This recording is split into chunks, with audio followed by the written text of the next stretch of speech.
अरसल घर वापस आया। रात के 12 बज रहे थे। घर की एक चाबी अरसल के पास थी। घर में दाखिल हुआ। घर में ये किसकी कार खड़ी है? अरसल हैरान था। हॉल में दाखिल हुआ। सामने हीरा और उसका कजन हाथ में हाथ डाले सोफे पे बैठे हुए थे। हीरा का सर उसके कजन दानिश की गोद में था। वो नींद बरहना हालत में थे। अरसल का दिल फट सा गया। दिल चाहा दोनों को जिंदा गाड़ दे। हीरा के मुंह पे थप्पड़ मारा। हीरा हैरान थी। अरसल तुम कैसे वापस आ गए? तुम तो कराची। अरसल सोफे पे बैठ गया। दानिश भागने लगा। अरसल ने दानिश को गिरेबान से पकड़ा, जमीन पे गिरा लिया। दानिश, भागने की कोशिश ना करना, मैं पागल नहीं हूं। हीरा, मुझे नौकरानी ने बहुत बार बताया था कि साहब, मैडम हीरा किसी दानिश के साथ बात करती है, उसके साथ चक्कर है, वो मिलने भी आता है मैडम को। लेकिन मुझे यकीन नहीं था उस पर। यकीन करने के लिए मुझे ये सब करना पड़ा। हीरा डर गई थी। अरसल ने दानिश के सर में पास पड़ा हुआ गुलदस्ता मारा। दानिश के सर से खून बहने लगा।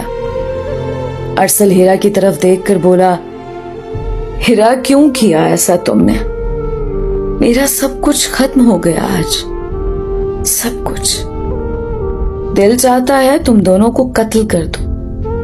सारे मोहल्ले को इकट्ठा करता हूं। तुम दोनों को इबरत का निशान बनाता हूं मैं। हीरा अरसल के कदमों में गिर गई। अरसल, अल्लाह के वास्ते मेरी इज्जत बख्श दे, माफ कर दे मुझे, मैं माफी मांगती हूं। दानिश का बहुत खून बह रहा था। वो बेहोश हो चुका था। अरसल की आंखों से आंसू बह रहे थे। हीरा, मुझे मार दिया तुमने। मेरा सब कुछ खत्म हो गया। मेरी दुनिया उजड़ गई। मेरा सब कुछ फना हो गया।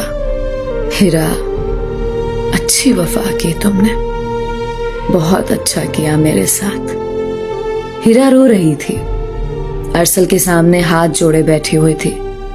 अरसल ने लंबी सांस ली, सोफे पे बैठ गया। हीरा की तरफ देखकर मुस्कुराने लगा। रो ना पागल, उठ, इधर बैठो। पानी का ग्लास दिया हीरा को। पानी पियो, रोना बंद करो। हीरा, मुझे तुमसे कोई शिकवा नहीं है। चलो कोई बात नहीं, खुश रहो। जल्दी से दानिश को उठाया, अस्पताल ले गए। हीरा भी साथ थी। दानिश को होश आया। अरसल से माफी मांगने लगा। अरसल मुस्कुराने लगा। दानिश, परेशान ना हो, मुझे तुमसे कोई शिकवा नहीं। दानिश बेहतर हुआ। हीरा बार बार कह रही थी, अरसल, माफ कर दो मुझे, गलती हो गई ना मुझसे, मुझे माफ कर दो। घर पहुंचे, हीरा घर में दाखिल होने लगी। अरसल ने हाथ का इशारा किया। हीरा, रुक जाओ, बाहर है। दानिश, तुम अंदर आ जाओ। हीरा के कमरे में गया। उसका बैग कपड़ों से भरा दानिश की कार में रखा। हीरा की तरफ देखकर बोला, पागल, बहुत प्यार करता हूं तुमसे। तुम दानिश के साथ खुश हो ना? तो खुश रहो। मैं तुमको तलाक देता हूं, तुमको तलाक देता हूं, तुमको तलाक देता हूं। हीरा चीख चीख कर रोने लगी। अरसल, प्लीज मुझे माफ कर दो। दानिश के हाथ में हीरा का हाथ दिया। जाओ हीरा, अब तुमसे मुझे नफरत भी नहीं रही, चली जाओ। हीरा अरसल से कुछ कहने लगी। अरसल चिल्लाकर बोला, हीरा, इससे पहले मेरा जब्त टूट जाए और मैं यहां तमाशा लगाऊं, बेहतर है चली जाओ। हीरा दानिश के साथ चली गई। अरसल बेहाल हो चुका था। वो रोने लगा, तड़पने लगा, जैसे जिंदगी से नफरत हो गई। जिसे इतना चाहा वो बेवफा हो गई। वो हार गया था, अब जीना नहीं चाहता था, खुदकशी करने के लिए वो समंदर की तरफ तेज रफ्तारी से कार चलाने लगा। अरफा की आज मेहंदी थी। अरफा के माँ बाप ने 8 लाख में एक शख्स के साथ रिश्ता कर दिया था। अरफा ने बहुत कहा, मुझे नहीं करनी इससे शादी, पहले ही इसकी 4 शादियां हो चुकी हैं। लेकिन माँ बाप बस अरफा से जान छुड़ाना चाहते थे। अरफा की मेहंदी हुई। जब सब सो गए, रात का 1 बज रहा था। घर से भाग गई। वो तेज कदमों से भागती रही, आंखों में आंसू थे। आज सोच लिया था खुदकशी कर लेगी, अब दर्द नहीं सह सकती। अरफा की उम्र अभी 23 साल थी। बहुत दुख देख लिए थे उसने।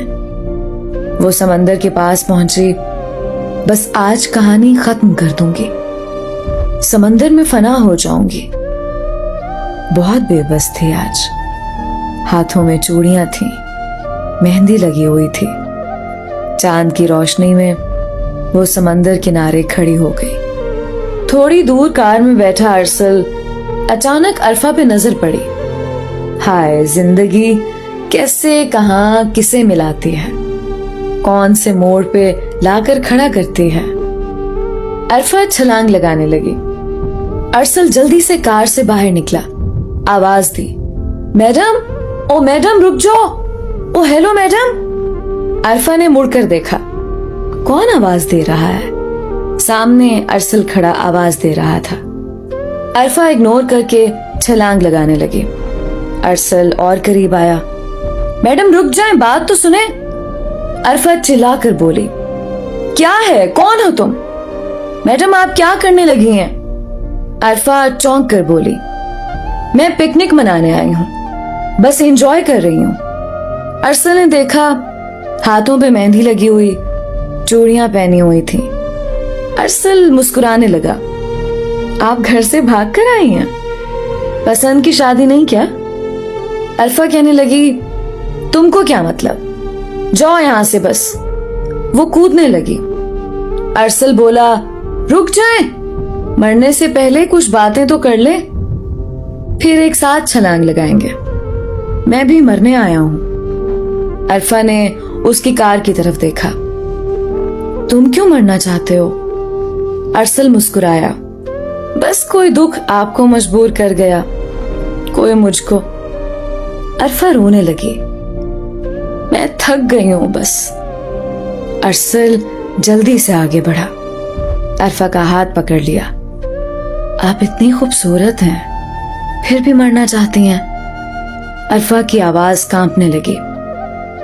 मुझे अपनी खूबसूरती से नफरत है, मुझे मरने दो प्लीज।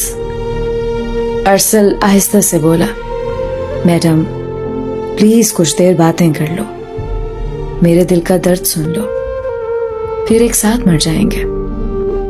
अरसल मजबूती से अरफा का हाथ थामे। जिसे बहुत चाहा था ना, उसे अभी तलाक देकर आया हूं। बहुत प्यार करता हूं उससे, उसके बिना अब कोई जिंदगी नहीं। अरफा मुस्कुराने लगी। आप बहुत अजीब हैं, किसी के छोड़ जाने से मरने चले आए हो। अरसल अरफा की आंखों में देखकर कहने लगा, तुम भी तो किसी के लिए ही मरने आई हो ना। अरफा मुस्कुराने लगी। मुझे कुछ नहीं बताना तुमको, घर वापस जाओ। किसी के छोड़ जाने से जिंदगी खत्म नहीं हो जाती। अल्लाह ने तुमको सब कुछ दिया है, फिर भी मरने आए हो। अरसल कहने लगा, आपको भी नहीं मरने दूंगा, बस बताओ क्यों मर रही हो? आपको तो कोई भी अच्छा हमसफर मिल सकता है।